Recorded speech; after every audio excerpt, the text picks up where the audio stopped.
Saudi আরবে king Abdul Aziz hospital ক্লিনারে যারা job visa নিয়ে যাবেন, বিশেষ করে সরাসরি হসপিটাল ক্লিনারে কাজ হবে। আপনি যদি হাসপাতাল ক্লিনারে বাংলাদেশ থেকে কাজের ভিসায় যেতে চান, 8 ঘন্টা ডিউটি রয়েছে। 8 ঘন্টা হবে বেসিক ডিউটি, এখানে কোনো ওভারটাইম হবে না। যদি আপনি বাংলাদেশ থেকে সরাসরি হসপিটাল ক্লিনারে জব ভিসা নিয়ে যেতে চান, বিশেষ করে যাদের রেডি ফাইল রয়েছে, যেমন 1 বছর মেয়াদি একটি valid passport, police clearance, medical fit card, এগুলো যাদের রেডি রয়েছে, আপনি চাইলে এখনই আপনার ফাইল সাবমিট করতে পারেন বা ভিসা প্রসেসের জন্য এখনই জমা দিতে পারেন আমাদের অফিসে। আমাদের এখানে আব্দুল আজিজ, কিং আব্দুল আজিজ হসপিটাল যেই কাজটি, সেটি কিন্তু আমাদের এখানে রয়েছে। বিশেষ করে যারা বাংলাদেশ থেকে জব ভিসা নিয়ে যাবেন সৌদি আরবে, তাদের জন্য ক্লিনার যেই পেশাটা, এটি আমি মনে করি ভালো একটি পেশা, কারণ সপ্তাহে 1 দিন ছুটি আছে।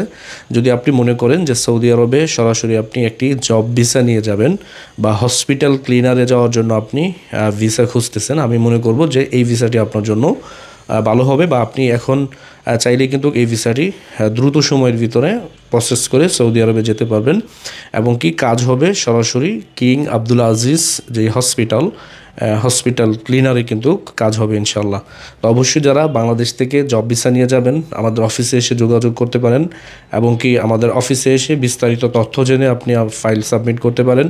এবং যদি আপনি দূর থেকে কোথাও থেকে আসতে চান, তাহলে অবশ্যই বলবো আপনি হোয়াটসঅ্যাপ নাম্বারে কল করে বিস্তারিত তথ্য জেনে তারপর আপনার ফাইলটি নিয়ে সরাসরি আমাদের অফিসে আসতে পারেন। তো আমাদের ভিডিও যারা নিয়মিত দেখেন, আমি তাদেরকে একটা কথাই বলে রাখি যে আপনারা অবশ্যই চেষ্টা করবেন সরাসরি অফিসে এসে আপনার বিস্তারিত তথ্য জেনে তারপর আপনার বিদেশ যাওয়ার ডিসিশন নেওয়ার জন্য।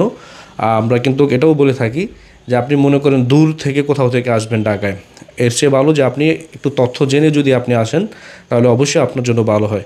যদি আপনি বিস্তারিত কোনো তথ্য জানতে চান ভিসা সংক্রান্ত, তাহলে অবশ্যই আমাদের হোয়াটসঅ্যাপে কল করতে পারেন বিস্তারিত তথ্য জানার জন্য। তো ভালো থাকবেন। ভিডিওটি যারা দেখতে পাচ্ছেন, ভিডিওটি শেয়ার করে দিবেন। আমাদের ইউটিউব চ্যানেলে যারা নতুন, আমাদের চ্যানেলটি সাবস্ক্রাইব করে দিবেন, যাতে করে নিত্য নতুন প্রবাস সংক্রান্ত আপডেট সবার আগে পেতে পারেন। আসসালামু আলাইকুম।